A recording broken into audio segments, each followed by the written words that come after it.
Modifiers are two character codes added to CPT or HCPCS codes to provide more detail, like when a service is only partially done or when it's performed by more than one provider. Let's look at a real-world example from radiology. A single-view chest X-ray, coded as 71045.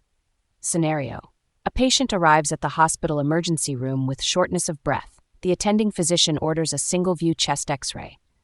The hospital's radiology department performs the exam, and a radiologist interprets the results.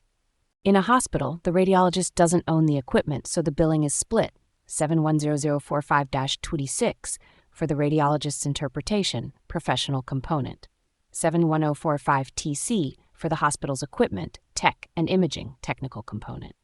Each part is billed separately but must be backed up by documentation, like the radiologist's report or the hospital's exam record.